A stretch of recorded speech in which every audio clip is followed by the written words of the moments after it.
In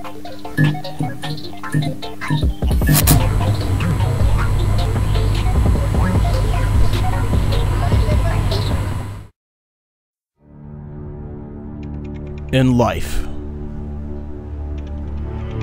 there is always the age-old question, what if?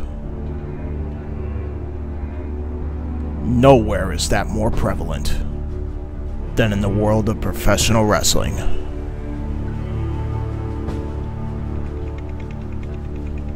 And now, the what ifs arrive here.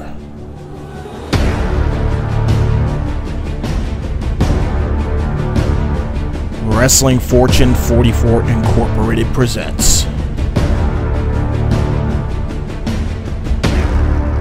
the Fantasy Booking Series.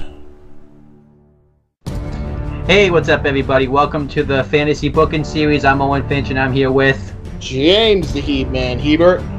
And now we're going to be doing part 3 of the ECW we booking from, the WWE brand version of ECW from 2006 to 2010, but we're only going up to WrestleMania 24, but this is part 3, so if you want to see parts 1 and 2, I'm assuming they'll be in the end screen, but... Yes, they absolutely will. There won't be a playlist, it'll just be parts 1 and part 2 in this case. Yeah. So, part 3... This might be the best one so far. Is the best part so far. Yeah. It's not even close. Part 2 was very good. Part 1 was great. This is like fantastic. Yeah. What we did here. Well, what you did, I didn't do any of this, so. So yeah. So just to remind people what's going on. The pay-per-view schedule has obviously changed. If you haven't seen the last video, I'll re-say it here. Raw has New Year's Revolution. All 3 are a part of the Royal Rumble. No Way Out is SmackDown. WrestleMania 23 has all 3 shows. No Mercy is a SmackDown show. Backlash is a Raw show. One Night Stand is an ECW show. Vengeance is a Raw show. Great American Bash is a SmackDown show. SummerSlam has all 3 involved. Guilty as Charged, an ECW show. Cyber Sunday is a Raw exclusive show. Halloween Havoc's an ECW show. Bad Blood is a SmackDown show. I replaced that with Armageddon because as I look at the rant, you'll know why. Survivor Series has all 3 brands. King of the Ring has Raw and SmackDown as a jointed show because that's kind of the thing that they're very synonymous with. Yeah. And then December to December closes out the year on December 23rd for 2007 for Christmas Day. Or, I'm sorry, the day before Christmas Eve. And that's an ECW show. So there you go. That is everything there. And yeah, now you know. Well, yeah, remind them who... Now, if you recall... Ending of part 2, CM Punk is the new ECW champ. Mike Awesome is the new television champ. The Mexicools are now the new ECW tag team champions. And the ECW hardcore champion is Sabu still, because there was no title defense. So, there you go. Now we formally move on to part 3. And when I tell you I went ham on this... I went fucking ham. I treated this better than I did Mania. And in the regards of One Night Stand is almost like ECW's WrestleMania. If that makes sense. I would agree with that. It's like the big show. Like, it's the big show that everybody's gonna, look at this point. Like, One Night Stand is gonna have a much better meaning now before WWE killed it. So this is still an ECW show. So now we build on to One Night Stand. This stuff is relatively simple, but will really put a proper brand split in place, not only for ECW, but all of WWE. So now, for the world title match on TV, for the world title match on TV after WrestleMania, Punk will take on Ken Shamrock. Tell me you wouldn't want to see that. That would be great. The ankle lock versus the Anaconda Vice. dope match to have. You got Punk, who's the new up-and-coming rookie. It's simple. It's like the old veteran. And then you got the newcomer in Punk. The story writes itself. Yeah. And they could tell a phenomenal story in the ring. Absolutely phenomenal story in the ring. This will be a simple veterans versus new world champ match. The story will be told in the ring by these two. This would happen right before the draft, which will happen soon. Which will happen soon. Or I meant to say right before One Night Stand, and it's going to. That's when Raw 3-hour draft night happens. So that's when their 3-hour special shows were still a thing, and this would be the 3-hour draft show. I remember they did this. Yep. I think also, around this time. Actually. Another thing to take into account, I'm assuming too, like Edge would have his rematch for the title, like before that and all this type of thing. Yeah, I mean, I probably, but this would obviously have to be right before he goes and cashes in on Taker, because then how are you going to build that story between him and Taker for a year? You know what I mean? Well, that wasn't for like another month. He didn't go cash in on Taker. Right? Yeah. So probably around that month period. Punk will have a rematch with Edge, and then Edge will, screw Jeff Hardy from the briefcase. I'm assuming that would now be on like an episode of ECW, since they're both on the ECW. Yeah, exactly. And then he take it to SmackDown, basically just to stick it to ECW and, take the World Championship for himself. And, that will start the later takeover idea that I kind of pitched, that I'm really thinking that could even be a whole nother storyline in a sense, but that would be kind of start the whole legacy, new breed, and La Familia takeover of all three brands in 2008, 2009. Well, it's also really cool because we're not going to go this far, but like eventually Jeff Hardy in real life is going to be drafted probably to SmackDown off the ECW brand. Now you even have like a better story with like Edge and Jeff Hardy. Since 100%. Oh my God, yeah.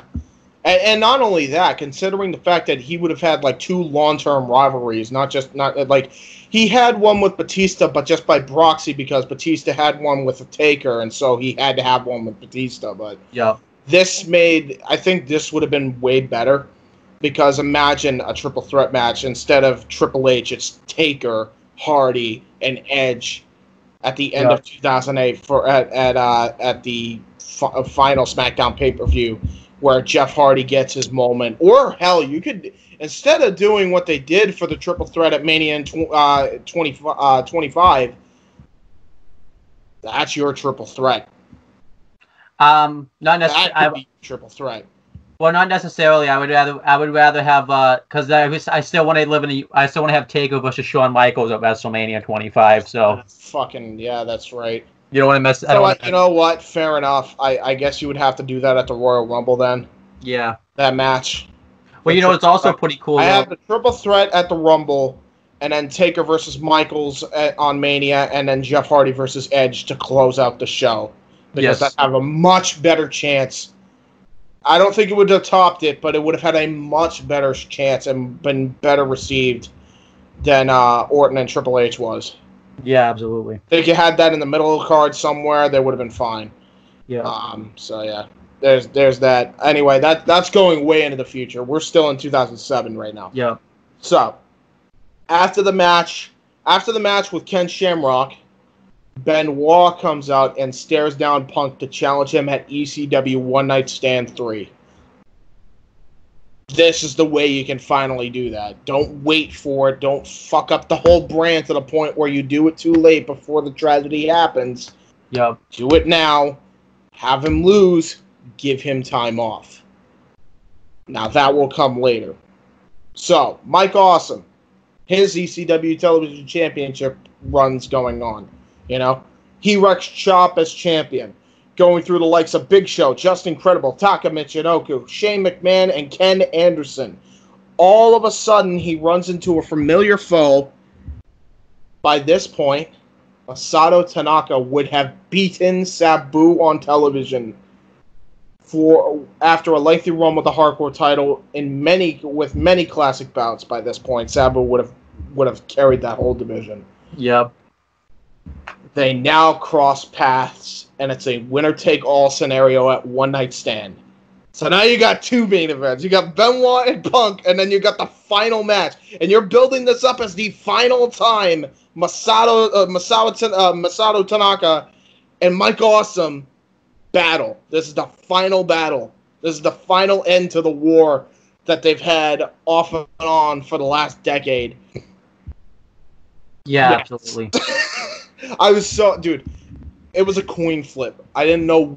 I legit had to flip a coin on what was going to main event One Night Stand. Was it going to be Mike Awesome versus Tanaka or Punk versus Benoit? Because in one scenario, you got a dream match for the World Championship, but then you got the ultimate closure of an amazing feud for the television and hardcore championships, and it's a winner-take-all scenario. I didn't know. I didn't know. I was like, ah! I'm assuming, too, in ECW, there's no count-out to notice. Well, there has to be a winner, too, not one of those things where, you know. No.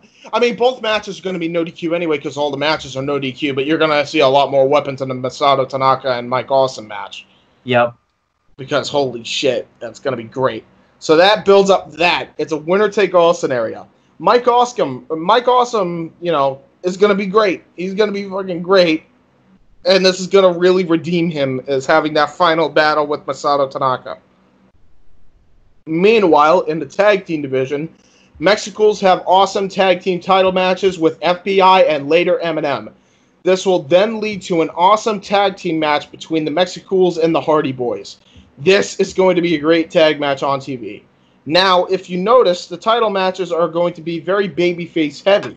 Heels will fight heels on, and this is talking about the pay-per-view One Night Stand, as well as, I meant to say heels will fight heels as well, and there will also be heels versus babyface matchups to diversify the card, and also build a natural story for later, especially when SummerSlam rolls around. Now that those stories are ready to go, you'll have a nice little matchup between Little Guido and Ken Shamrock.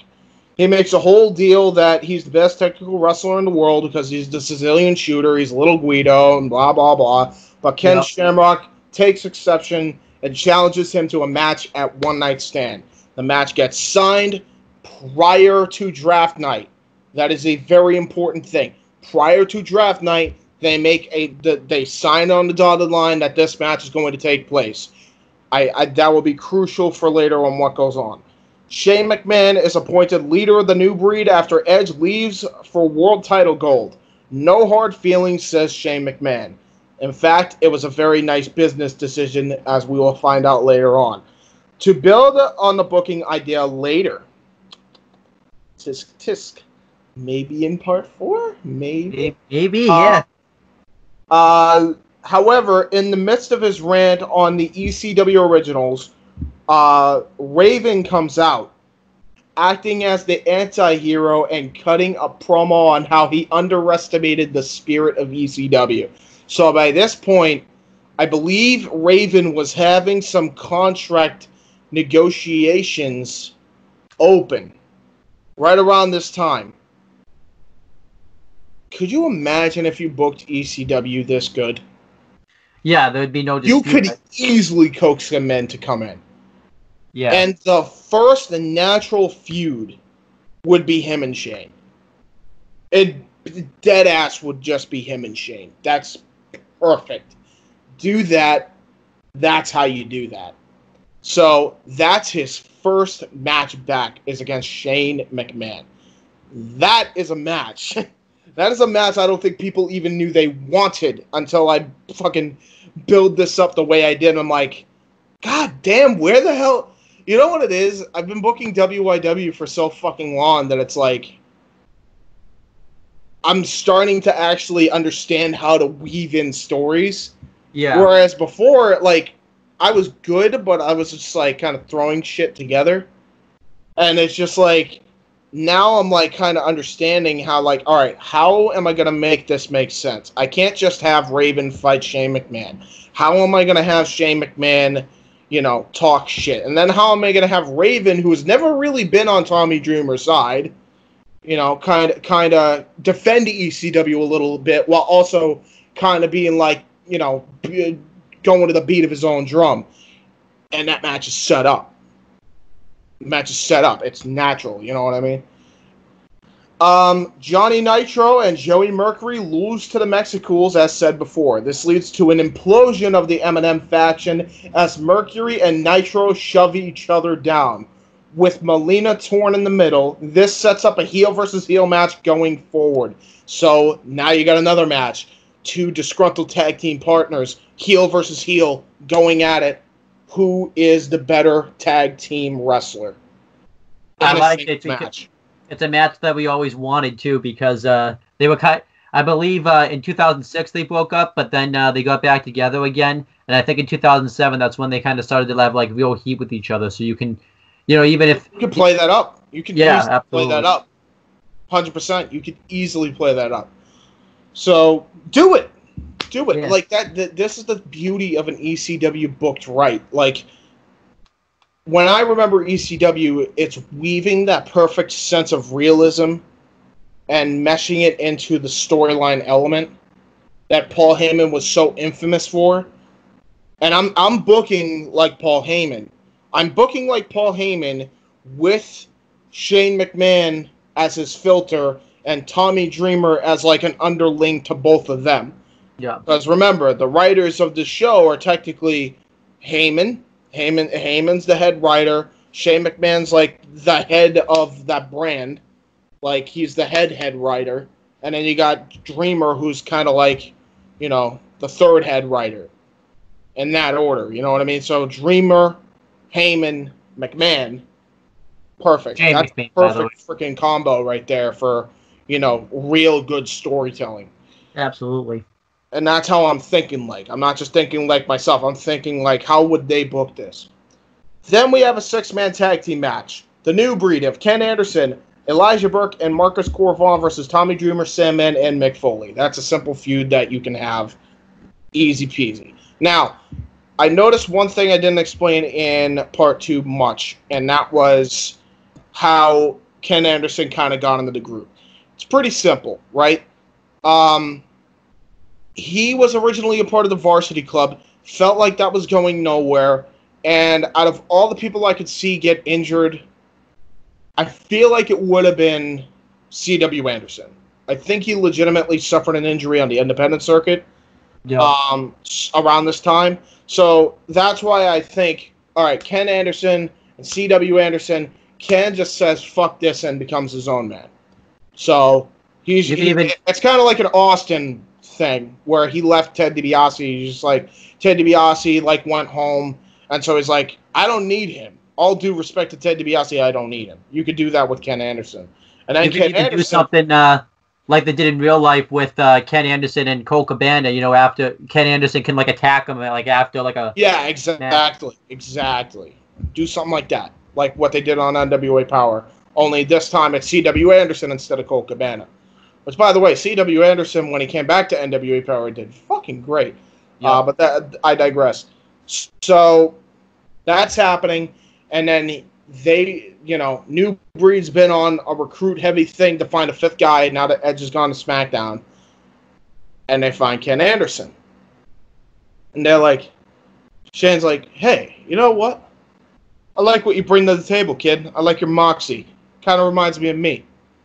How'd you like to be a part of the New Breed? He kind of thinks about it, like he did with the Aces and Ace and TNA. He's like, let me think about it. Gives him a few weeks. Eventually, he's teaming up with a babyface. He betrays the babyface. I think it would make sense to be Dreamer, because I'm building up a whole thing with Dreamer and having trust issues, so maybe it can first be Shane McMahon. Then it's Ken Anderson, who we thought he can trust. So he betrays Tommy Dreamer, and Tommy Dreamer gets had again. Now he's really having trust issues with Raven coming back, a rival of his spanning back years. And then you also have, excuse me, I'm having a mind blank here. What's the other person I have him? There's another person. I'm sure we'll get to it in the booking, but there's another person he has trust issues with because of all the times he's gotten stabbed in the back. Yeah. And by the way, you don't book him like Sting, where you just have him trust the same dude who keeps fucking him over over and over and over again. Yes. Okay? That was I don't care how much of a fan you were of Sting and Ric Flair. I don't care how much you loved that feud. That was dumb. Yeah, it was pretty stupid. Okay? I don't care. That was stupid. Get in the bin. Why is this guy trusting this dude after so many times of getting fucked over by him? No, you don't do that with Dreamer. You have him have trust issues with multiple people. Gets backstabbed by multiple people. In this case, it's Ken Anderson and Shane McMahon. And then his old rival that stabbed him in the back years ago, Raven. Right? That makes sense. Not one single guy that he keeps trying to put trust in and then keeps being fucked over. So there you go. I just wanted to point that out there. Fuck that part of the storyline. Other than that, the matches were great between Sting and Flair. Anyway, so then, meanwhile, Tajiri and Taka are pissed that they don't have a tag team match on the show. So they issue an open challenge to anybody who will accept. We will get to who will accept soon. Now we move on to draft night. Now I know you're wondering, wait, why are you booking Raw? This is different because it's draft night, so you have to book it a little bit. However, I'm only going to book the people that are going to be traded out of ECW and the people getting traded in to ECW. So that's all I'm going to be focusing on. I'm not focusing on the matches. I'm not booking the whole, draft night. Fuck that. Nobody's got time for that shit. ECW loses by either brand trade or they jump ship. So this is like the people that either lost people because they jumped ship, like Edge, or they get their people traded. So by the way, this is random, all by the that way. in there, just in I case. don't mean to cut you off. Did you push draft night up than when they had it in real life? Because I believe it was one night stand took place before draft night. Well, I have it after draft night because it made more sense. Yeah. I think because I needed to bolster up the roster, especially for ECW One Night Stand. You needed to do that. So yeah, I just had it before One Night Stand. So now, Edge goes to SmackDown to feud with Taker. Yep. Ken Shamrock gets traded to Raw. Why am I having him get traded to Raw? Well, if you notice, Bobby Lashley was not in the original ECW. Or in this version of ECW. I shouldn't say the original, but he was not in the roster I laid out. He would be on Raw. He would be on SmackDown by this point still, but then they trade him over to Raw. I think you could do a great feud between him and Lashley. Yeah. If I were to book Raw, that's a feud I would like to see. A lot of people gave a lot of shit to Bobby, but I think he's a vastly underrated wrestler, and the reason why I say that is because he's actually excellent on the mat. He was like fucking. He won I think he won gold medal for his fucking Army Corps for wrestling championships. So it's like, there's no way you can't have Ken Shamrock on Raw and not have Bobby Lashley. That makes no fucking sense. If you still wanted to, if you still wanted to too, you could still do the match like in real life between John Cena and Bobby Lashley, and then maybe exactly, and then they wouldn't have hated him as much. You know what the funny thing is? I know this is off topic. It's a couple of things. It's kind of funny, like how in 2007 he actually was talented, but he was like over pushing, nobody wanted him, and now that everyone sees the talent, he's like so misunderstood. It's like what the? It's like ridiculous, yeah, right? It's insane. Like the guy no matter what, he can't win, and I feel bad for the guy. Like he should have been by all accounts the next Kurt Angle. Now I don't like to compare people to anybody, but like he had all the credentials. Yeah. And they just fucked him over at every damn turn. Yeah. And then you realize, you know what? Maybe this shit that they did with Roman Reigns maybe happened a lot sooner than a lot of people realized. 2 Cold Scorpio. Yep, 2 Cold Scorpio. He goes to SmackDown specifically for the Cruiserweight division because I realized I didn't really use him much. I feel like he would have been in that Just Incredible camp where he probably would have been used for TV matches and it would have been excellent. But he never made a pay-per-view. He wasn't a part of a major storyline. He was kind of like your workhorse, a guy that you could rely on to get a great match out of you, to make a great first impression, while also still maintaining some level semblance of getting over. Now you're going to take that skill set and trade him to SmackDown for the Cruiserweight division. By the way, fuck Hornswoggle. That's not happening. No. Not in my fucking universe, you dicks. We're keeping the Cruiserweight division. That's why I'm sending him over there. So that way he could legitimize it before they try to fucking fuck it up. Okay. So I'm assuming then, like in your book, in Too Cold Scorpio kind of would have like the Cameron Grimes role that he has in NXT, pretty much. Yeah, exactly. So yeah, Too Cold Scorpio to SmackDown. Test to Raw. He would have been kind of like in that same camp as well. Not as much because he would have had a couple of ECW number one contendership matches. I believe he was still in the ECW Elimination Chamber because of that crazy spot with the fucking elbow drop. Yes. No sane man would have done that, especially at his size. So, that's got to be... None of that crap where he lost a ECW World Title match on purpose by count out. None of that. So. Yeah, no. He definitely would have been booked better, though, for sure. I think he also got television title matches as well. Yeah. Mordecai, because he lost to Sandman, I think he was in a feud with Sandman. Maybe I didn't use him at all, for all I fucking know. He gets traded to Raw. I don't think I really used him much. And he would fit more on Raw anyway, really. Well, why not SmackDown? So that way they could do the Undertaker feud, the Dark versus the Light or whatever. Because it wouldn't make sense if you started a feud with the Undertaker because he's already in a feud with Edge, and because then you would by proxy would have to team up Mordecai with Edge, and then Edge is the rated R superstar, and he's a vindictive manipulator. Yeah, that's true. He's kind of like the heel. It's weird. The character's just weird. Maybe the next draft, though. Like he's a heel, but he's a heel of righteousness, and it wouldn't work. The the gimmick just doesn't work. Maybe on the next, like when Undertaker wraps up his feud with Edge, maybe you can like move him over to SmackDown in like the 2009 draft or something. I think, probably. I know they were trying to bring somebody in 2008, but then they just released him out of absolutely nowhere. Maybe. Oh yeah, I know who you're talking about. Yeah. Yeah, you could have Mordecai fill in that spot instead. Then again, though, really, there's no point of doing that feud because Shawn Michaels kind of does that feud for you, pretty much. Yeah, but you could probably still make it work where Mordecai kind of gets into Shawn Michaels' head, like this guy's everything evil or something, because it would kind of build to that feud. So I'm just saying. But anyway, that's neither here nor there. We're booking to the future again. We like to do that, by the way. Do you notice we like to do spontaneity ideas? That's kind of what the fantasy booking series is, anyway. I'm assuming mine won't be like that because it's just pure fantasy, but, Yeah, fair enough. But anyway. Well, this is also fantasy, but it also makes sense the way I structured it.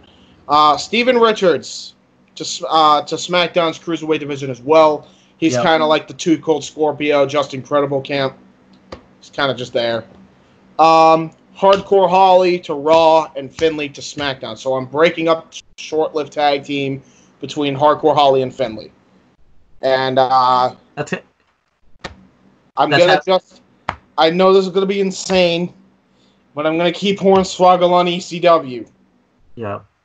I'm keeping Hornswoggle on ECW so he can stay away from SmackDown and Raw. Just keep him away. Just keep him away. You're definitely taking that mentality by saying if you don't book them in that spot, they won't be in that place. You're basically exactly. Just don't book them there. It won't happen. There you go. That's simple. Now, we moved to... Oh, fuck. See, I hate the notepad. While you talk... Notepad. It's the fucking worst thing since sliced breads. Actually, no. Sliced bread's actually good. Okay, here we go. ECW gains from Raw and SmackDown. So, Raw and SmackDown trades.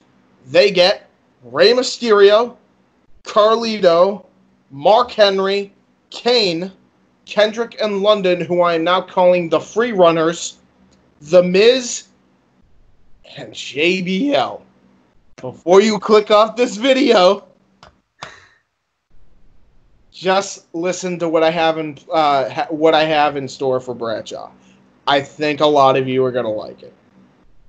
So, now that the draft night has completed... Wasn't JBL on commentary, though? I mean, he could still get drafted, but what he did... he came out of retirement. He fucking came out of retirement anyway. Just haven't come out of fucking retirement earlier. Like, I'm sorry. What was the point? Yeah. I loved him. That was the only time he was good. But in all reality, what was the fucking point? I'm assuming then you would move... I assume the only point was for him to just heal up from injuries, because I knew he was healing up from injuries at that point. Yeah. So there you go. So I'm assuming Coach would go to SmackDown and be on commentary with Cole or Mick Foley or whatever earlier than real life. Yeah, because the whole him and Vince dynamic ran its course like after the DX feud ended, really. Yeah. I would just trade him over to SmackDown, honestly, for the commentator role. Okay. So now the card at One Night Stand is all set, and it looks like this. Match 1, the opener, Little Guido versus Ken Shamrock. Shamrock wins and heads over to Raw after draft night. Or after One Night Stand in this case. Yeah. Obviously, he's going to counter, I believe the Sicilian, he was the Sicilian shooter, so I believed he had the sharpshooter, so his sharpshooter is going to be counted into the ankle lock. I wanted Little Guido and Ken Shamrock to open this matchup because a lot of people give Nunzio a lot of flack for being a comedy character when people don't realize how good Little Guido actually was. Yeah, he was so good. Like, he was fucking incredible in the original ECW. Shamrock, in his own way, was also very good. You have Little Guido and Ken Shamrock open up the fucking night. Oh, boy. That's a technical clinic between those two. So, Little Guido and Ken Shamrock opens the night. Ken Shamrock wins by countering the sharpshooter into the ankle lock. Joey Mercury versus Johnny Nitro happens next. Melina is appointed by Paul Heyman as the special guest referee. Heyman, I love you, but I'm sorry. This is how you do the breakup storyline right. What he did it? He didn't want in real life. Lana, Lashley, Rusev. Right. That's all I gotta say.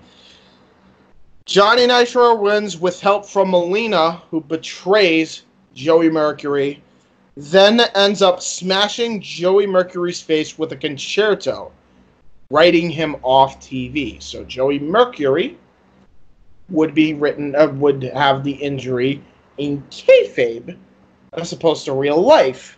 Because everybody's like, but what about Armageddon? In my universe, it doesn't happen. It doesn't happen. They don't have the Fatal 4-Way Full Metal Mayhem match. But don't worry. Don't worry. I got a better one anyway. I actually got 4 better ones anyway. I got 4. I got 4 for you. I didn't just give you 1. I give you 4.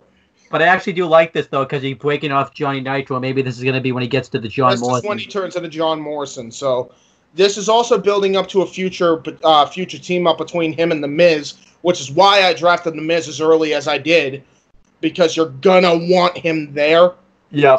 So that way those two can team up eventually. And I believe I may have already done it, for all I know. Maybe not. But I know that at some point that will happen. So there you go. I actually do like how you do this, because I was even thinking to myself, well, wait a minute, if you're gonna prevent, like, Chris Benoit from not, like, being there, so Johnny Nitro has to be replacement, that means John Morrison would never be created. I actually like how you still actually got John Morrison to be created, even though, yeah, there you go, like. Dude, I don't fuck around when it comes to booking. You should know this by now. I don't fuck around. Especially towards the fucking later stages. I don't fuck around. Now, Shane McMahon versus Raven. We already explained the story on how that you skipped a match. You skipped the third one. Unless you... Durr. Yes, you're right. Yes, you are right. We'll save that Shane match for later. Kaientai Dojo. If you remember, they issued an open challenge to anybody, to any tag team. It doesn't have to be from ECW. It could be from Raw. It could be from SmackDown. It could be from the free agency market. Are they heels, by the way? Because it seems like they heels with the way you described Pretty, them. they're anti-heroes. They're anti-heroes. Oh, by the way, that's my only comment I'll make about NASCAR. But Danny Hamlin won the Pocono. There you go. Congratulations, Danny Hamlin. Anyway, so Kai and Tai Dojo are kind of like anti-heroes because those can exist in an ECW environment. Yep. So there you go. There you go.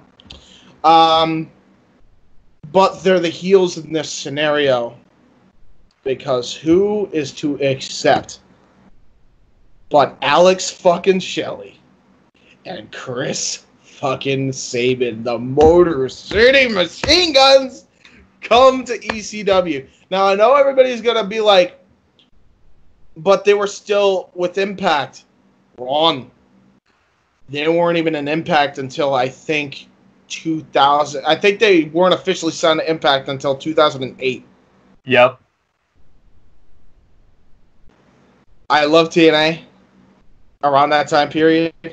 But for the greater good, and as I said, considering who fucking wrote the goddamn thing in Vince Russo, I'm doing Motor City a favor here.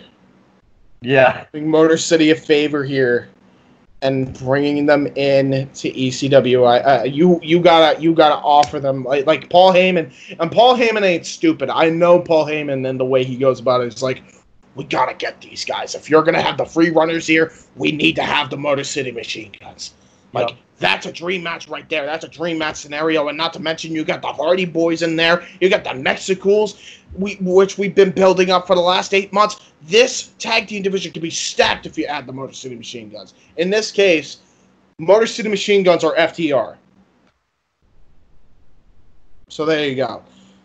So, Kai and Tai Dojo versus Motor City Machine Guns. A great back-and-forth tag team match with MCMG going over with Skull and Bones on Taka Michinoku for the pin. To a thunderous pop, by the way, I'm sure they'll get. Like, could you imagine in the ECW that I booked, you would still keep that ECW hardcore original crowd, the pop that I would have fucking gotten.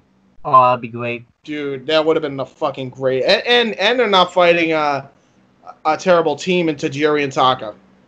It's a pretty damn good tag team matchup to hang your hat on for your first win there. Shane McMahon versus Raven. Story already kind of spoken about there. Yep. Raven catches Shane out of the shooting star press into the DDT.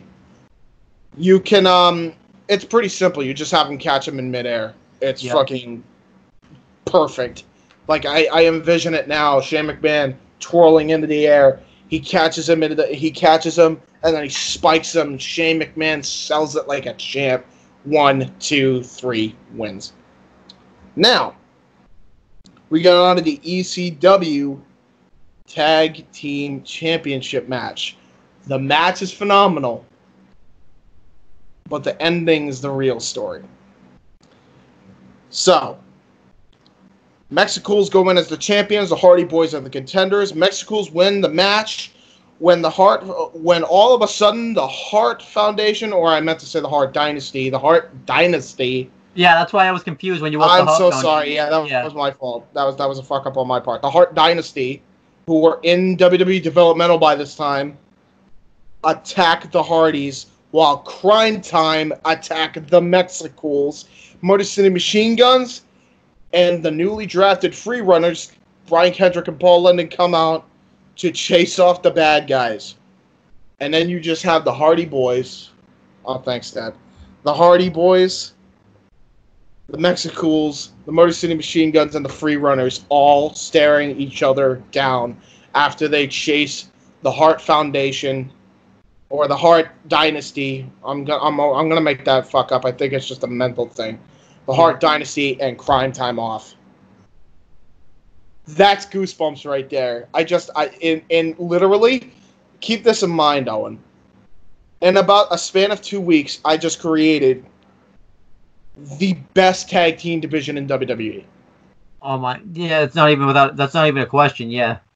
Like, the amount of the amount of caliber of work between those 4 teams alone Yep. You got the veterans of the Mexicools, who are the fucking tag team champions, and Psychosis and Super Crazy. You got the Hardy Boys, who are another veteran team that have not won gold since they arrived at ECW. And then you got the two young gun teams in the Motor City Machine Guns and the freaking Free Runners in Kendrick and London. Oh, remember too, this is also at a point too where the Free Runners, I believe, were coming off that like longest reign in WWE Tag Team Championship reign too. So yes, instead of going to Raw, draft in the ECW, actually have the tag team division in there with tag team titles in place. Yep. Mwah! You don't just have them, but you also got the the new breed. They can do some stuff. The ECW originals can also go into like just imagine this too, for the record as well. Like you got one team that this is their first like actual tag team title run ever in the Mexicools. Yep. And now they're going up against teams that have had like title reigns in the double digits. Yep. Like probably surpassing 50 in tag team title reigns. Yeah. Holy shit. You know what I mean? Yeah, sweet. It's fucking amazing. I can't wait. I can't wait to book that far ahead because we're gonna have that one-on-one match between the Free Runners and Motor City. That's still gonna happen in part 4. And by the way, spoiler alert, there will be a part 4 because this is just getting too good now to stop. I gotta at least fully finish it in part 4 because now you need a real ending, especially with what I had laid out already with the whole La Familia conglomerate. Now, hopefully there won't be a part 5 because then we'll never get to me. I mean, are you really disappointed with what you're hearing so far, though?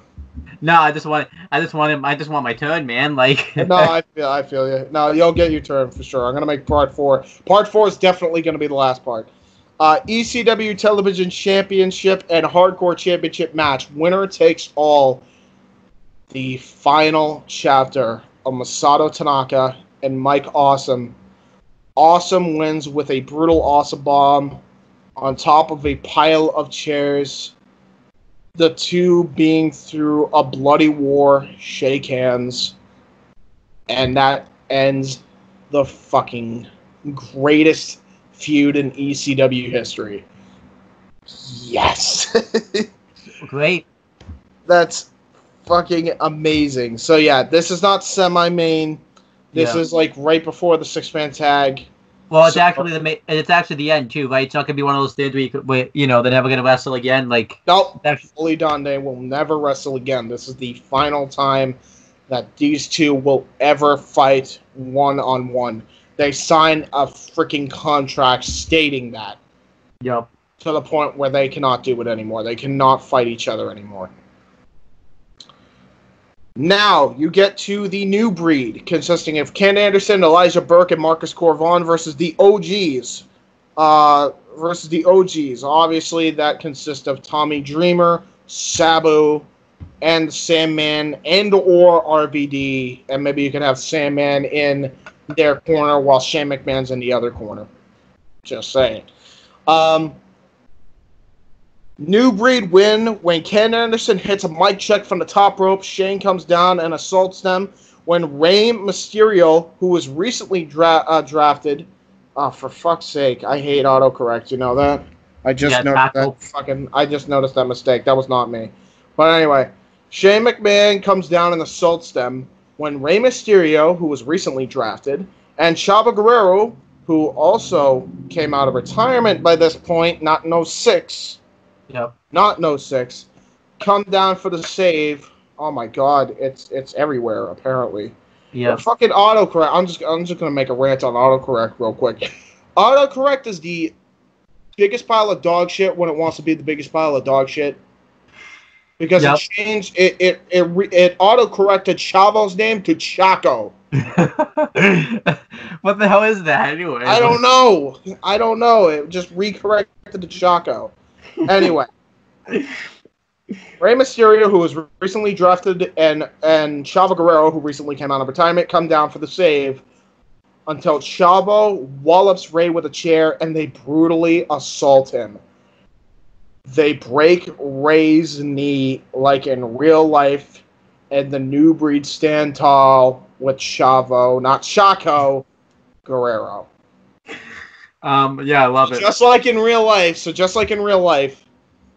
he's going to wallop him with a chair and already injure Ray.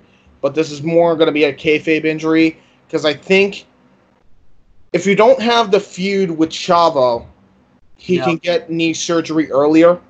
Yep. After he loses the world title. This would then basically mean, because he really aggravated it. I think. What was the match? I think it was the No Mercy match they talked about. Yeah, the Falls Count Anywhere match. Yeah. It was the Falls Count Anywhere match where he really aggravated the knee because he did that. He did the seating senton from I think, the top of the thing. It just completely destroyed it. And then they had to run him off TV of all fucking things, that I Quit match, which made it even fucking worse. Yeah. And so you don't have Chavo come out of retirement, then you're good. You know what I mean? You're good.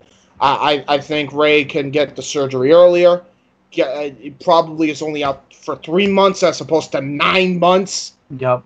And So then I'm assuming he'll be okay by the time they draft him. And then you could do an injury angle where Chavo puts him on the shelf for a little while.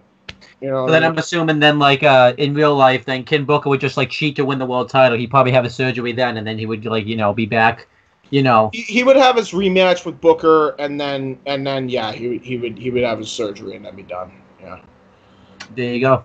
So there you go. And then obviously the ECW World Championship match: CM Punk, the champion, Chris Benoit, the challenger. The main event is the World Championship. That was the coin toss. Heads was Benoit and Punk. Tails was Awesome and Tanaka. It landed on heads. So this was the main event. CM Punk wins by countering the crossface into the Anaconda Vice. Then gives CM Punk a huge win, solidifying his place as champion, as Benoit takes some time off for what inevitably happens. Yeah, I'm gonna say what, because you should know at this point. So yeah. Little fun fact on it. I think they were trying to convince him to take time off, much like they were convincing Kurt Angle to take time off. So it was a weird little paradox of time there, because they were trying to convince Angle. Angle still probably would have left and joined TNA at some point. But I know they were trying to do the same with Benoit. Yep. And maybe not Vince in particular, but I know there was people trying to convince him, hey, maybe you should take some time off. So if you get him there with Punk, maybe he can at least delay it a little bit, and then maybe he could convince him to take time off after the match. That's kind of the other reason why I did this match. As much as it is a dream match, behind the scenes, it would also help Benoit at least somewhat before it eventually happens, because I think it was too far gone by that point when he got drafted. Yeah, fortunately. Oh, I did ask. So I'm assuming CM Punk too. Like, he's not gonna be the voice of the voiceless, but he should be like the way he was in ECW in real life was really stupid. So obviously he needs to have a little bit more of an edge. He would be what he was in WWE around 2011, 2012. Yep. Like around, pretty much that regard. Like, he would have been that kind of babyface. We just didn't take anybody's shit. Yeah. Honestly, we could have the pipe, maybe not the pipe bomb promo, but like a version of it, like a pipe bomb promo even earlier than that. Like, Who the hell knows? Maybe. Yeah. Maybe. I mean, well, he even said that if he got everything that he wanted, which is just a better shake. Yeah. Shit wouldn't have been as fucking stupid, really. You just really think about it, like, when a lot of people talk about how CM Punk's history of getting treated like shit even goes further to like 2006, 2007, and all this type. Like, it's 100%. Like, he was treated like shit for years before the pipe bomb promo. Yeah. He wouldn't in my regard, he wouldn't have been treated as shit, because I know what he was capable of. Heyman knew what he was capable of, and I know that if Heyman and Shane had the creative freedom, Punk would have had the ECW title way sooner than he did. I don't think at ECW December to Dismember time, because I think him and Shane would have like reeled him back and be like, hold on, he'll have the title. Let's have Edge have this little run first, and then have him actually have the meaningful win against Edge. Yeah, yeah. You know what I mean? Because if you start any brand, you want the first two champions to be established names. Yep. In this case, it was Van Dam and then Edge. And then it's the new guy for the new brand in CM Punk. Yep. So there you go. Kind of how you want to do it genuinely anyway. Just any wrestling company, any brand that you're starting when it comes to pro wrestling. Now, after One Night Stand, in the Aftermath episode, a bunch of debuts happen on it. Little Guido and Tony Mamaluke cut a promo on what happened at One Night Stand and how it was an injustice to them. Carlito, who just got recently drafted, say, "Hey man, that's not cool." Yeah. And they has fight. Carlito was outnumbered until Primo, who gets called up to the main roster, comes out to save. Is he his cousin? I didn't remember. Yeah, I think it's his cousin. It's his cousin, right? Okay. So no. Comes out to save his cousin. No, actually, I have that. It's his brother, Epico. Yeah, so they are brothers. Okay. So he comes out to save his brother.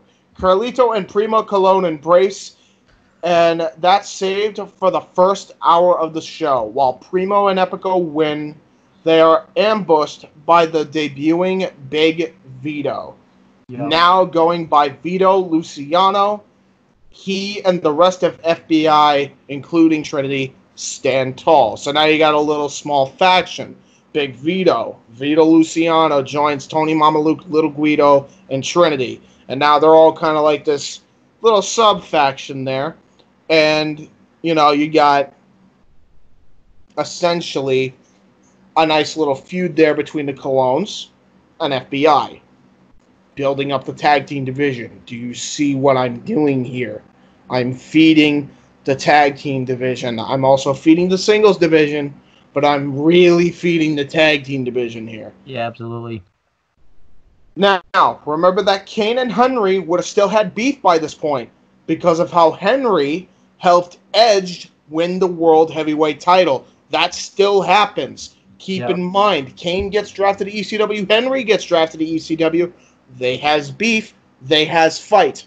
So that's going on. As Kane goes for the choke slam, Leon White comes in and brutalizes Kane. Big Van Vader and Mark Henry form the Hall of Pain. Now people are wondering, Big Van Vader, I swear he was immobile by that point. No. In fact, him and Tenzai Albert were the fucking IWGP Heavyweight Tag Team Champions in New Japan. They were like the most dominant duo in New Japan. Like they were the biggest kaijus on that entire roster. I think they held those belts for like a full year. Yeah. Before they eventually dropped them. And why Leon White? Well, if you remember, they had Henry team up with Big Daddy V. That sucked. It sucked. Because Viscera sucks. Yeah. I'm sorry. God rest his soul. But he sucked. He always did suck. End of discussion. Yeah. Big Van Vader is a much better choice because you got two guys that are feared. And if you even want to, like, you could put him, you could just still put Matt Stryker in to be, you know, the manager for. Yes. As I really like that idea. I also really like how you actually did the Kane and Mark Henry feud, because even though they ended up doing it in real life, they didn't really bring up the Undertaker perspective, which I never really understood. So I actually kind of like that you actually bring, because they just had matches. There was no story really. Like the story, like they didn't tell the story. Like you just had to know it. So yeah, exactly. Fair enough. You're 100% right. Now that takes care of that. The Hall of Pain formed. So in the course of 2 segments that I just came up with, you have an addition to a team in Vito Luciano, aka Big Vito. You have you have another team in the Colognes being formed on ECW. Yep. And now you have the Hall of Pain being formed with Big Van Vader and Mark Henry.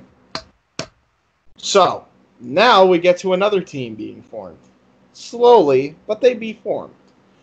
JBL is infuriated that he was drafted to ECW after he came out of retirement. This prompts Ron Simmons to make a return and say, "Damn! Love it. What the hell happened to you, man? Ever since I left SmackDown and you left me high and dry in 04, you've been complaining about what brand you're on? I remember the Bradshaw that took shit from nobody." Great impression, by the way. It actually almost sounds like him, by the way, too. Like, I that's one of the only impressions I can do. This gives JBL a lot to think about and gives him consideration to try and make up with Ron and reform the Acolytes Protection Agency, the APA. this actually works because Ron Simmons was lessened a lot in 2007 anyways, too. So, might as well have him there. Yeah. Might as well have him there. Now, meanwhile, a promo. Fuck. Alright, so originally it was just going to be Shelton Benjamin and Charlie Haas. I realized that would be overloading it, so I think I did just Charlie Haas. So it's just a Charlie Haas promo. Oh, so gotcha. he starts as a single stars first, then eventually they build up to a tag team later on down the line. So it's just Charlie Haas. They have a Charlie Haas promo package for that and says that he's coming to ECW. Another one for Jerry Lynn and his return to the ECW brand. Now, Jerry Lynn was actually still active right up until 2014, but his best years were where he could still go were around the period of 2004 and 2000 and what was the match? What was the year he had the match with Van Dam? 2011. 2011. So you bring a guy like Jerry Lynn in. He's a great wrestler, great worker. Bring him in. So his return to ECW. Lance Storm as well will be coming back to ECW because he was still wrestling right up until 2013. I hear like he still can go too. Like he wants his last match. He's got ridiculous in ring cardio. He wants that. He wants to be Chris Jericho's last match. So I'm not shocked by that. Yeah. I'm not shocked by it. Knowing AEW, they're going to give it to him. I'm seeing. You know what? I'm seeing that. I'm going to see. I bet you will see that on Dynamite in like 2 months from now. For the world title. Though, is Lance Storm, is he fired or furloughed? Because that might not be feasible. If he's furloughed, he might be back in WWE soon. So I don't know. Who knows? I think, dude, if they're furloughing him, he might as well be able to work wherever the fuck he wants anyway. I know, right? That's just me. Anyway, no one cares. Fuck them. Okay, so now, all the free agent signings that have been made to bolster up the ECW brand, I'm going to read them in order. Now, the free agent and FCW/OVW/Mid-South call-ups are as follows. Big Van Vader, Vito Luciano, a.k.a. Big Vito, the Hart Dynasty with Natalya by their side, Motor City Machine Guns, Raven, Primo, Ron Simmons, World's Greatest Tag Team, but that's Shelton Benjamin, comes back, and, Charlie Haas come back separately, Lance Storm, and Jerry Lynn. Wait, wasn't Shelton, though, with the company anyways already? It was just Charlie Haas? Probably, yeah, I think he was taking time off or something. Yeah. So probably I'll just change it to Charlie Haas real quick. Yeah. I'll just change it to Charlie Haas. Okay, now we're gonna go over the brand again because if you remember in part 1, I went over everybody that was going to be in the ECW roster. In this case, we got to go over it again because now everything's been changed and restructured. So, I'm gonna rapid fire through this. ECW roster mid-2007 consists of Rob Van Dam, Sabu, Sandman, Tommy Dreamer, Raven, Mick Foley still. Although by this point he probably would have transitioned out of the ring later on in the year. Yeah. Lance Storm, Jerry Lynn, Rey Mysterio, CM Punk, who's the world champion, Kane, Mike Awesome, who is the television champion. I forgot to take and he's also the hardcore champion, but I forgot to take that off him. Masato Tanaka, Umaga, Just Incredible, Carlito, Primo, Alex Shelley, Chris Sabin, Brian Kendrick, Paul London, Shad Gaspard, JTG, Tyson Kidd, David Hart Smith, Little Guido, Tony Mamaluke, Vito Luciano, aka Big Vito, Shelton Benjamin, Charlie Haas, Matt Hardy, Jeff Hardy. I guess I could put the world's greatest tag team in there because I did see Shelton's name in there. So Yep. World's greatest. That's what I'll say for now. Shelton Benjamin, Charlie Haas, Matt Hardy, Jeff Hardy, Mark Henry, Big Van Vader, John Morrison, The Miz, Psychosis, who are the tag team champion, Super Crazy, who is also the partner of the tag team champion. They are the tag team champions. Tajiri, Taka Michinoku, JBL, and Ron Simmons. Rejoining them after their hiatus will be Balls Mahoney, Terry Funk, and Big Show. Although I think there are going to be probably more. So, Big Show, I'm not entirely sure about. I know you could bring Big Show back later because I think he would have taken a lot less time off if he was actually happy where he was. I don't think he was because of the way he was booked. Yep. I think he can make that case for a lot of fucking people. So yeah, Big Show comes back later. And plus, he doesn't have to come back right away. He can come back in No Way Out anyway and still have the match with Floyd. Yeah. You can even have that match was fucking great. That may have been the greatest celebrity match WWE ever did. No, the mixed tag team match with Wanda. Yeah, I forgot about that. That happened recently, didn't it? I think I forgot about it because the return on investment after that storyline, holy shit, was it terrible. And plus, I can't really say what do they do with Kurt Angle? What do they do with Kurt Angle after that? What do they do with Stephanie McMahon after that? And what do they do with Triple H after that? Nothing. Yeah. Ronda had a very good title run, but they completely butchered her character right up until the point she won the title anyway. So, yeah, that's probably why I not to say that match isn't right. You're right. It's just I don't remember it because of those reasons. The way they booked every one of them after the match was fucking atrocious. Now, ECW managers and valets also have changed. Matt Striker will be included in here for the Hall of Pain, as you mentioned, because I didn't actually put him in this list. So, Matt Striker for the Hall of Pain. Kelly, valet for CM Punk still. Molina, valet for John Morrison. Beulah McGillicuddy, still valet for Tommy Dreamer and the OGs. Mr. Fuji now comes in to manage the Kaientai Dojo. Come on, so he can translate. You're gonna tell me you're gonna pass that up for the Kaientai Dojo? Come on. That way you don't have to do that thing where where they would talk and there'd be subtitle. You don't have to do that. Exactly. You just have Mr. Fuji fucking speak for them. And by that point, I think Taka could speak good English anyway. But anyway, that's beside the point. Armando Estrada now manages the Mexicools after he is turned on by Umaga, who then joins the Hall of Pain. So you got Umaga, Big Van Vader, and Mark Henry. Yeah. That's a bad day. I don't want to be with them. That's a bad day. That's beef. Yeah, it's scary. Where's the beef? Right there. Trinity, valet for the FBI, and I don't have to include Vito Luciano in there. And then the IRS. Why is IRS in here? Because he will be the financial advisor for the New Breed and manager for Shane McMahon. And trust me, that's going to pay dividends for Shane McMahon in the future. So, now the rankings for everybody. I know you're going to hear the names probably the same, but they're going to be rearranged because now we're on to rankings. So, the rankings. Most new people and teams will be at the bottom because they just arrived. ECW World Champion is CM Punk.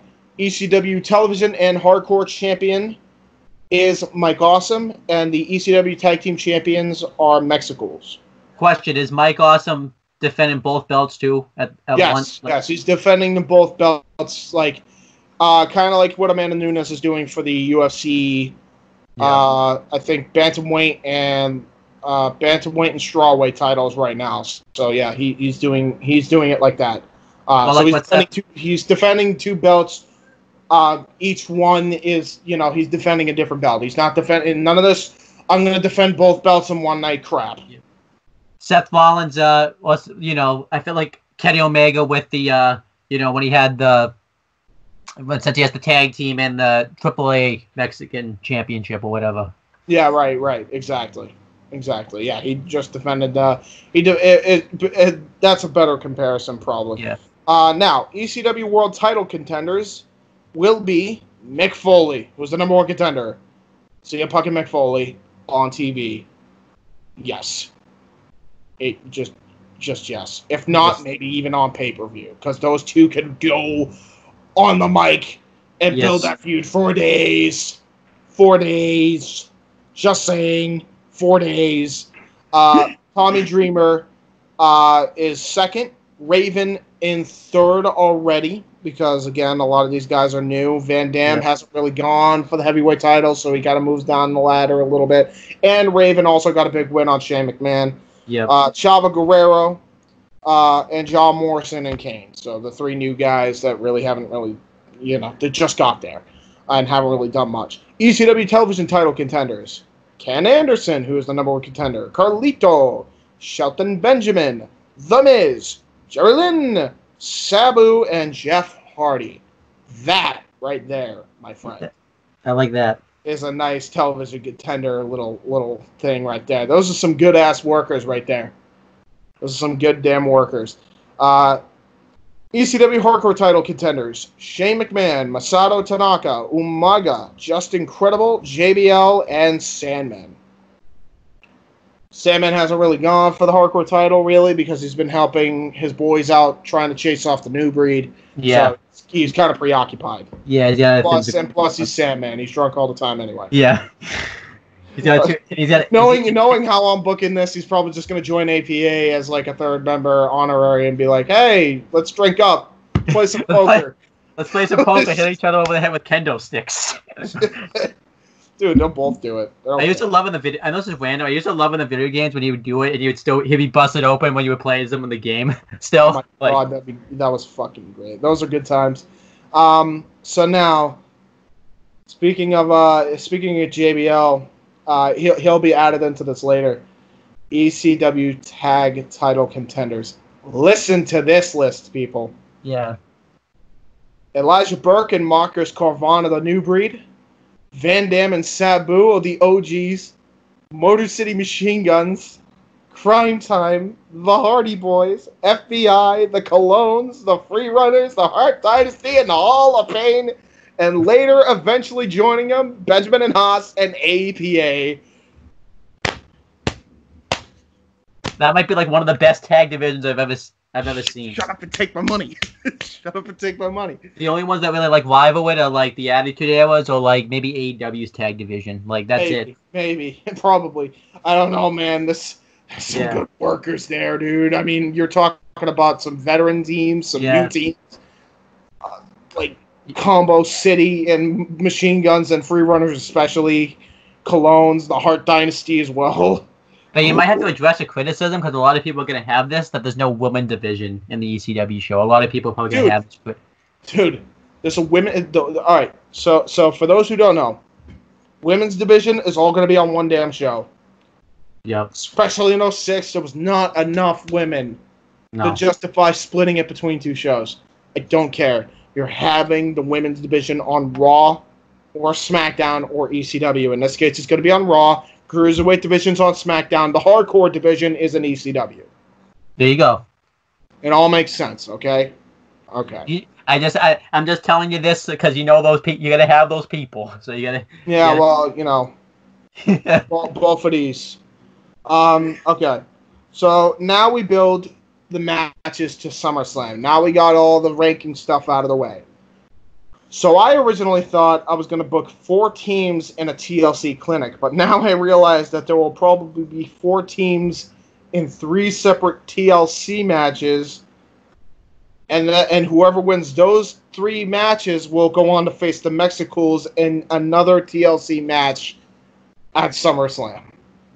I had to read this twice because at first I was like, "Wait a minute, are you booking 3 TLC matches in one night?" I'm like, "Okay, that's what laughed, but let's go away."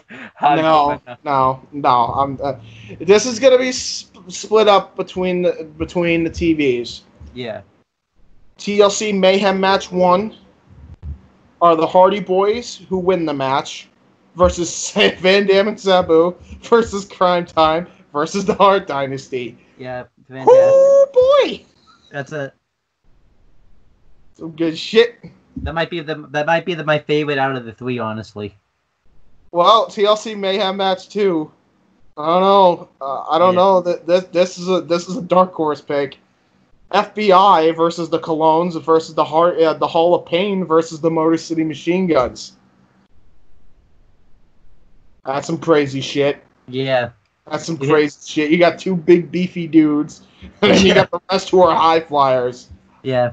I mean, no, high flyers and technical technicians. I should give some criticism. I should give the proper respect to FBI and the Colognes and the Motor City Machine Guns. Yeah. Motor City win, obviously. So yeah, the Hardy Boys advance. Motor City advances. TLC Mayhem 3. APA versus the return of Benjamin and Haas versus the Free Runners versus Burke and Corvan.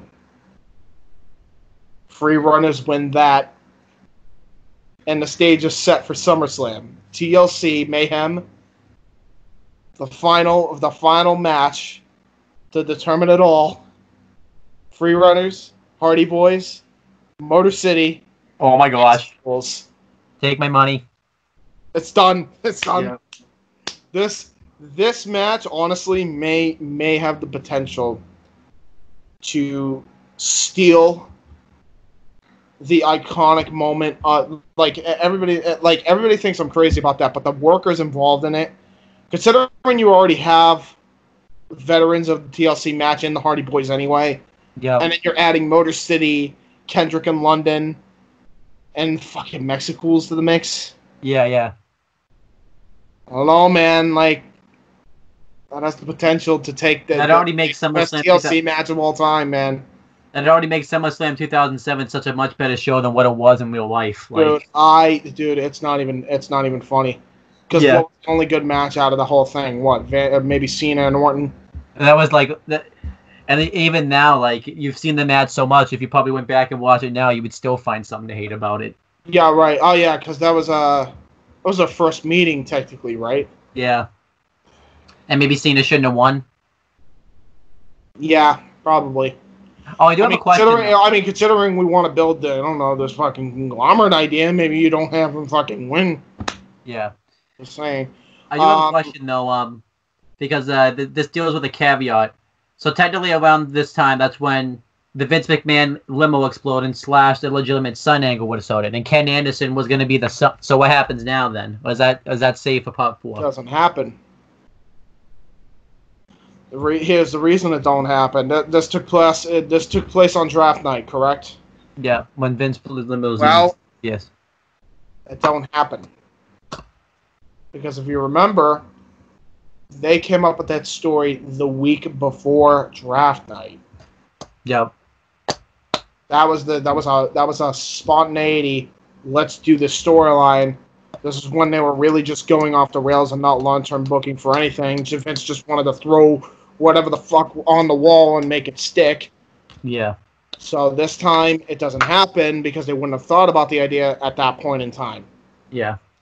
Everyone even says that could have been like a launcher point for Ken Anderson, but who's to say like they wouldn't mess it up even if he ended up being the son anyways? They still probably would have messed it up with it. Who the fuck knows at this point? It was a dumb idea in the infancy of the fucking creation. Yeah. Anyway, as the build continues, Mike Oscom is defending both mid-card titles valiantly. The man has I meant to write, crazy, defending him anytime, anywhere. But eventually, the numbers are too much, and he loses one of them.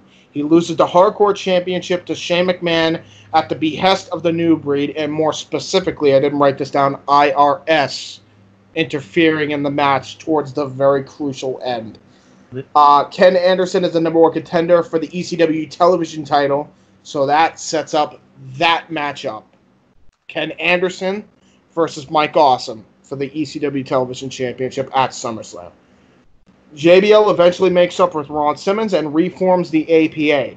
They even befriend the Sandman, a fellow drunk. Yeah. Dreamer doesn't trust JBL's motives after what happened back in 2005 with the Blue Meanie. However, Blue Meanie is backstage, stares at JBL. They have a like a little classic, Western stare down, angry faces. And then JBL changes his expression out of nowhere. Classic comic stuff, right?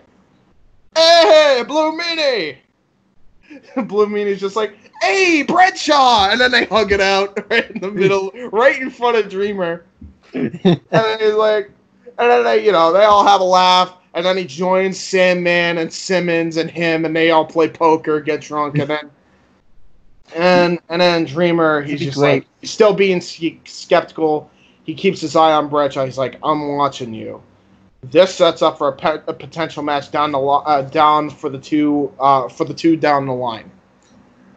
Because keep this in mind, right? JBL comes back, and all of a sudden, after Ron Simmons, out of all people, the man he betrayed back in 2004 to become JBL, mind you, all of a sudden has a change of heart, loves ECW, loves the Sandman all of a sudden, befriends the Sandman with him and Simmons. They're all getting along. They're drinking. They're having fun. JBL's a face all of a sudden. Like, you were complaining, like, not even 3 weeks ago. Like, you didn't even want to be here. And now all of a sudden you like it here? I actually really like it. Keep in mind, this is after Shane McMahon's betrayed him, Ken Anderson's betrayed him, Raven's come back. And I actually like it because it's like, it's not like it's like, because typically that's what WWE does. They change characters out of nowhere. You're doing it with Bradshaw, but it's actually part of the story why he's all of a sudden changed. It's part of the storyline. It's kind of somewhat rushed, but it's also Ron Simmons and JBL. Yeah. So you can have that go over rather smoothly. And, like, it's not like this whole thing where, because the one thing I hated about DX when they reformed in 2006, and the one thing I hated about when the APA reformed in 2007, was that they just kind of forgot that shit happened back in 2002 and 2004. Like, it's like, DX reformed, and they don't revisit the fact that Triple H betrayed Shawn Michaels at all. We're friends now all of a sudden. Yep. And then they did the same thing with JBL when they came out on that what was it, the 15th anniversary special. Yeah. And like, just randomly on that show. And then JBL was, being heel even though he was a face that night. And, trashing the crowd. He's like, you can catch me on Friday nights with Michael, calling SmackDown. And then Ron goes, damn. And I'm like, okay, we're not going to revisit 2004 at all? Like, at all? I mean, at least you could say, like, as much as people, like, didn't like what happened with DIY, at least it was brought up with DIY and all this type of stuff. Even though the blow-off match, but, I mean, this is just my opinion, like, was very disappointed. I didn't like it, but, Right. At least they brought it up with the DIY feud. Yeah, exactly. As they should have. And it's like, don't treat the fans like they're stupid. Yes. I hate when wrestling companies do that. Don't treat the fans like they're dumb. Yeah. Come on, man. Now, so JBL finally makes amends. Over time, you're building this arc where Dreamer literally trusts no one. Like, he can't trust anybody. He can't trust JBL. He can't trust, because he lost trust with Shane McMahon and Ken Anderson, who stabbed him in the back to join the New Breed. Like, he doesn't trust Raven, and he's been feuding with him for years, and he just came back. Like, all this stuff's running through his mind here. All this stuff's running through his head. So, I'm building Dreamer having internal conflict with his trust issues, if that makes sense. I feel like they should have done the storyline with Becky Lynch. You know, when Becky Lynch, like, remember, like, when everyone was, like, turning on Becky Lynch, it was, like, a running joke. They would only do it just... Yeah.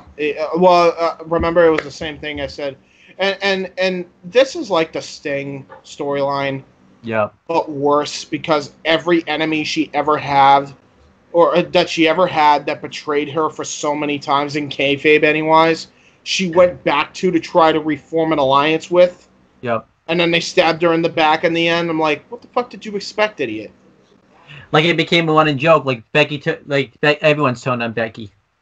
Like, literally, that was like JBL would say that every time he was on commentary. Like, yeah, well, I mean, they started doing it again even after she became the man and she won the titles. They started doing it. They went back to that same well. Yeah. They went back to that same well with her and Charlotte. Like, all of a sudden, they were a team? Yeah. Like, come on, man. Anyway, yeah, that's what's happening with Dreamer. Anyway, I think I lost the point. Yeah, see, notes are great. I'm, of course, being sarcastic when I say that. Yep. Okay, so now we go to Shane McMahon. He's the Hardcore Champion. But he's made a lot of enemies after screwing Mike Awesome, who have actually taken a liking to Awesome after he's redeemed himself with his ECW Television Championship run. So, one of them being his old rival, Masato Tanaka, wants his belt back. They team up to fight Elijah Burke and Marcus Carvon in a hell of a TV tag match before beating them with the Authors of Pain Compactor Powerbomb. If you remember the Masato Tanaka and Mike Awesome feud, Masato Tanaka does the Awesome Bombs in various different matches. Yep. So this could be the Awesome Bomb squared. There you go. So yeah. Just don't call it the Awesome Bomb squared, because that's kind of bad. And so now they stare at their opposition before Justin Credible, who's sick of being overlooked, annihilates all with a kendo stick and holds up the Hardcore title. The reason why? He's sick of being overlooked. Simple. Yeah, simple. Still on the ECW brand. He didn't get drafted to Raw or SmackDown. He's sick of it. He's going to make his opportunity. Screw this waiting around nonsense for him. Especially with the whole New Breed and Originals rivalry going on. And then you got all these other things going on in the tag team division. And then you got, Mike Awesome. How the hell is he going to take the fucking ECW television title from Mike Awesome? The world champion CM Punk. And Punk already beat him in his first match in. Like, he's got to make an opportunity for himself. And he feels like Masato Tanaka, at the expense of Shane McMahon, could be the right opportunity, essentially. He's basically like, fuck the New Breed, fuck the Originals. I roll with no one. I don't roll with anybody but myself. This can then later set up a feud between him and Lance Storm. If you remember the Impact players from the original ECW days, and now that Lance Storm's back in the brand, you can build a freaking series of matches on TV with those guys. Yeah. There you go. That's pretty radical in my opinion. Now, for the world title scene, CM Punk has had huge wins over Edge and Chris Benoit. On TV, he also fights Tommy Dreamer and Mick Foley for the gold and retains. But then comes Raven. He's an old foe. He reignites the legendary Ring of Honor feud and brings it to ECW. Except this time, the heel and babyface roles are reversed at SummerSlam. So, for those who don't know indie wrestling history, one of the greatest storytelling feuds in the early days of independent wrestling was the feud between CM Punk and Raven in Ring of Honor. I think they had this feud back in 2004, I want to say, and you can literally watch, if you watch CM Punk Best in the World documentary on the WWE Network, they actually have footage of this feud. Punk's cutting a scathing promo on how, Raven's a drug addict. He's actually doing his straight edge society gimmick. He actually invented that in Ring of Honor.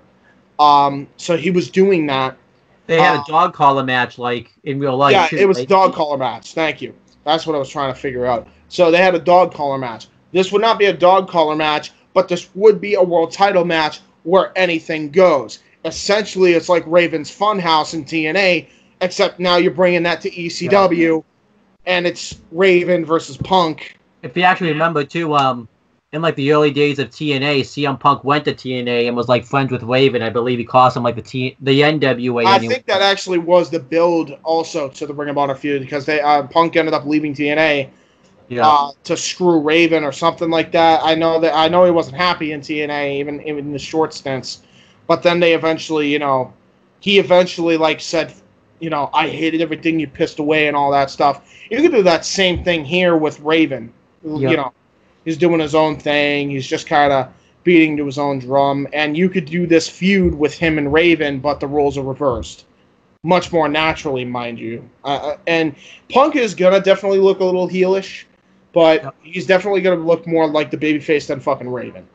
Because it's Raven. So, yeah, there you go with that. So, CM Punk versus Raven at SummerSlam. Yeah, take my money. That's a great world title match. Absolutely. I would love to see that match again. Now, got to get to the, towards the end of this here because things about again. Then it says meanwhile. Meanwhile, Dreamer and Raven have a match, furthering the trust issues Dreamer has with people. Raven obviously wins with the DDT and pins Dreamer again. And now not only is Dreamer having conflicts of who he trusts, but now he's having conflicts on if he can trust himself. Do I just not have it anymore? Am I just old? Is that what it is? Is that why I keep getting stabbed in the back and making these dumb decisions? Instead of Dreamer being your typical white meat babyface, Dreamer was always the heart and soul babyface. Yeah. Where he doesn't need to win a match. And he knew that. Even in the original days. But in this case, now he's the babyface. He's kind of like the face of ECW. He's having this internal conflict. He's actually having this thing, Vince, called struggle. Yep. Because that's what's intriguing with the storyline. Because if everybody was like freaking Clark Kent in the freaking comics, it'd actually be very boring. Because then the struggle becomes, how do I live in a world where I'm a god and I'm in the midst of mortals? Yeah, Vince. Not John Cena, who blew through everybody. Never had any struggles. I was gonna say even Roman Reigns. There, Vince. Then knock on your head. There you go. So now, Van Dam also fights his old tag team partner with Sabu by his side as they take on Henry and Vader in the first ever pre-show match at SummerSlam. So Van Dam and Sabu are going to take on the Hall of Pain. Perfect David and Goliath tag team match to open. Yeah. So where would the pre-show match air on YouTube, like in real life? Probably. I mean, I don't know if they could have done it on YouTube because I think they had a 10-minute. I think they had like a 15-minute limit back then. Oh yeah. Back in 2007. So probably just on WWE.com. Yeah. I think probably. So the pre-show match is RVD versus Sabu and the Hall of Pain. So this is SummerSlam now. We're finally on the SummerSlam. So there's now the SummerSlam card for the ECW side looks like this. Pre-show match, RVD and Sabu versus the Hall of Pain.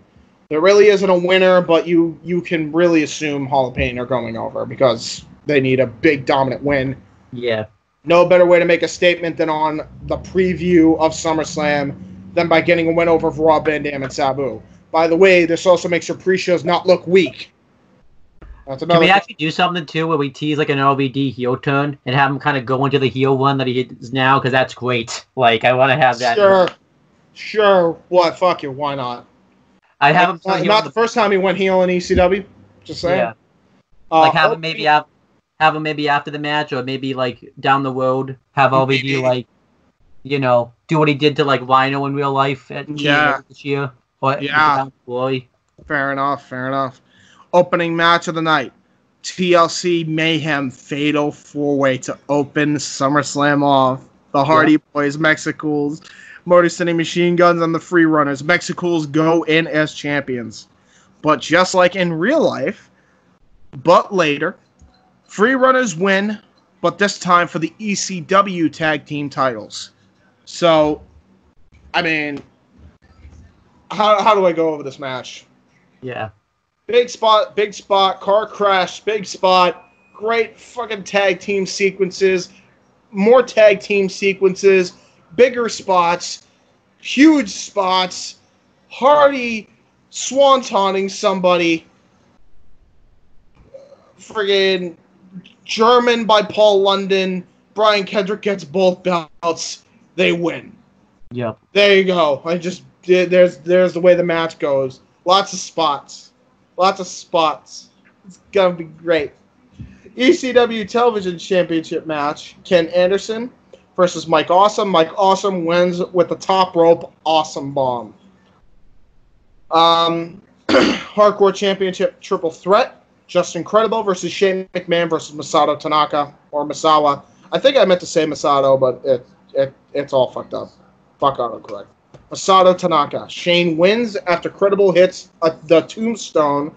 He smashes him in the head with his own kendo stick and pins Tanaka to retain the belt after a grueling bout. Then for the ECW World Championship match, CM Punk versus Raven in the semi-main event spot. I stress this point. You want to give ECW a statement that they are a brand to be reckoned with on WWE? Have them semi-main event SummerSlam. Yep. CM Punk wins by countering the DDT into the GTS for the 1-2-3. I think that alone makes SummerSlam like probably instead of like an F, it probably makes it like at least like a C+, B- show. Yeah, 100%. And if I really were to book all of WWE in this time, I probably could make that into an A show. Easy. Yeah. Easy. I'm just saying if you only book an ECW and stuff, like, you know, that's B- easy. Like every pay-per-view would not be a C+ again. Yeah. But like this, no way. SmackDown and Raw also get their title matches on the card and a pre-show match each. Remember that Raw has the Women's Championship, the World Tag Team titles, and the Intercontinental title and the WWE title. SmackDown has the Cruiserweight title, because fuck Hornswoggle, and fuck his championship run. The WWE Tag Team titles, the United States title, and the World Heavyweight title. In total, SummerSlam would have a total of 12 matches, 15 if you count the pre-show. But if you do it the way I did it, on all three brands, and actually book long-term, and think of how to make the characters work, I don't think people would mind 12 or 15 fucking matches. Yeah, I know. Just go watch WIW Immortal. Like, it's great. 8 hours long. 8 hours long. That's all I gotta say. That's the end of part 3. By far the best part of this entire show. Yeah. Like, by far. I can't even begin to imagine what part 4 is gonna look like. I know, yeah. Oh my god, I haven't even written it yet, but with that base, I'm gonna be able to do it. It really sucks because, like, no matter what happens in real life, WWE's probably gonna go with the PG rated anyway, so part 4 probably is gonna be it. Like, I mean, yeah, but I have my way. I have my way around it. Oh, you're gonna work your way around that? I'm gonna work my way around it. I got ways, man. I got ways. Well, considering the fact that you could do a good thing. Up. I don't think. Maybe that's Vince McMahon right there saying. Vince McMahon doesn't like me. He didn't like that. He doesn't like your ways. The curtain thing. But yeah, what I really like about this storyline is, like, I mean, like I said, I'm thinking to myself, well, all this stuff that, you know, is not going to happen now that happened with, like, the John Morrison thing, you still found a way to make it happen, even though, you know. Because the man knows what he's doing. You kind of put Paulita Productions to shame because, you know, you would take his what-ifs and say, well, it's going to happen anyway, so. I have a way, man. I just have a way of making it work. Yeah. have a way of making it work. You got to remember, John was trying to do that storyline for the longest time anyway. He was trying to change his gimmicks and change his name. There was no better opportunity than to turn on his partner and have a real grudge feud before he does it. Yeah. I mean, like one night stand by far, I made the best pay-per-view of the whole year. I think. I don't think anything would have fucking come close to that goddamn show. That's all you. That was all me. Like nothing would have come close to that. No, that would have easily been the best show of the entire year. Raw and SmackDown aren't there to mess it up, so. Yeah, exactly, because it's just ECW. But even if Raw or SmackDown were to even book like a quarter of the way I booked ECW, the shows would be instantly better. Yeah, absolutely. I mean, we say that now with, like NXT. Like, if WWE were to implement a quarter of what NXT does, the shows would be much better. To a point, they kind of have. They have done that, but it's like the only reason they're doing it is because of the situation going on, which means it's not going to last. So don't get invested and don't get your hopes up. Especially since now Heyman's not booking Raw anymore, so. Oh boy, by Apollo Crews, by Cedric Alexander, by Aleister Black. By Aleister Black. Goodbye, Murphy. By Buddy Murphy. Nope, just Murphy. Sorry, by Murphy. Yeah, by Authors of Pain. Just by everybody. Everybody gone. Everybody gone, man. Maybe not Drew McIntyre, but like say goodbye to obviously not Drew, because now he's the champ. There's no way. I'll say goodbye to like him being booked like a strong, serious champion. Like that's probably over now. Oh my God, him and Lashley was actually one of the best parts of Raw now, believe it or not, too. And that's the sad part about that. Now they're gonna be booked to shit again. See you later. Yeah, it's over, man. It's over. Yeah. But yeah, you know what? To not be depressing, episode part 4 is coming very soon. Yep. Be ready. Be ready for that. If you guys like this video, I'm going to have a poll right here. Did you like ECW Rebooked Part 3? Let me know in the... Oh, wait. No, they don't do polls anymore on the cards. Never mind. You know what? How about this one? We got a Twitter poll there in the description. Go do it. Check it out. Do it today. I got a Twitter poll. We're going to see. Did you like it? Did you dislike it? Let me know. We should, let them know that they like, when you do part 4, we should have them do a poll of what's part they like the best. 1, 2, 3, or 4, like. I agree. Yeah. I don't know if, man, 3 is going to be hard to top. Yeah. 3 is going to be really hard to top. I'll tell you that right now. But if you did win anybody. The tag team division alone made 3. Yeah. The tag team division, honestly, is like just as good as probably the women's division in NXT right now. Like that's how good it is. Like, yeah, dude, I did not have any waste of motion with this, man. But yeah, that's all I gotta say, guys. I guess we plug our stuff, right? That's pretty much it. So yeah, guys, if you like my booking, I run a CW wrestling league. I don't know if you could tell, but I'm told I'm pretty good. You should go check it out. YouTube.com/user/WYWPride, or search in the search bar Weymouth, WEYMOUTH, Youth Wrestling. You could do it as Weymouth Space Youth Wrestling or Weymouth Space Youth Space Wrestling. Either way, you'll find that channel. 2022 intro's out. Go check it out. On top of being a good booker, I'm a very good editor. Yes. Well, there you go. Check that out. Check out my main channel, which, by the way, oh boy, it's time to reveal some stuff. J. Hebert theme edits are coming back. So, if you remember how I got my real big break on YouTube, was doing custom theme edits. Those are coming back. The reason I'm bringing it back is because I got the inspiration to do it again now that I have a proper schedule in my head. And it's a way to kind of promote my other stuff that I do towards the end. So that's one of the other reasons I'm bringing it back. So if you guys are looking forward to that, Adam Page, Hangman Adam Page, Custom theme songs coming for him. Custom theme song coming for the Undisputed Era right after that. It's going to be a bi-weekly thing going forward. So be ready for that on my main channel, youtube.com/user/WYW Pride. You can also find the 3 main podcasts I do on that channel, which are Open Mic Night, Jay Hebert's Side 95, or the Jay Hebert side of things, and of course the big one, the Indie Force. Definitely check all those out. And also check out For the Win Productions. That's the main hub. My channel's the main hub for myself, Owen, for both this channel and the Owen the Talkinator channel. You could check out Jenna Lee and Noah Foster, who are also a part of For the Win Productions. And you can check out Casey Gallagher for his name is Luke Lynch on YouTube. So all of us are kind of now like one big conglomerate umbrella now. That's pretty damn cool. So, yeah, I like it. Be excited for the Win Productions. Also, on top of plugging stuff I'm going to be doing on my main channel, July 1st and July 8th, I am going to be doing AEW Fighter Fest live reactions on my main channel, on the channel I just plugged. So be prepared for that. What else do I got to plug?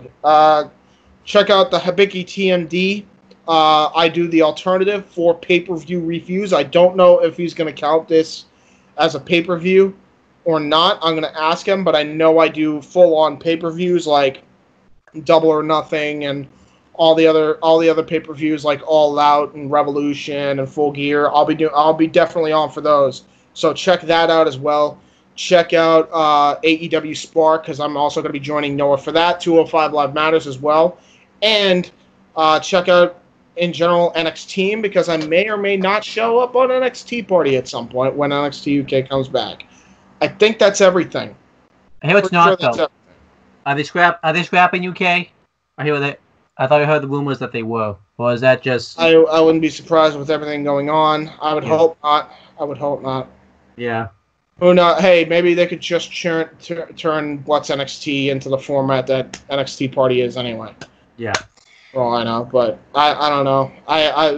The world of wrestling is weird, and I'm kind of glad I'm not covering that shit. Yeah.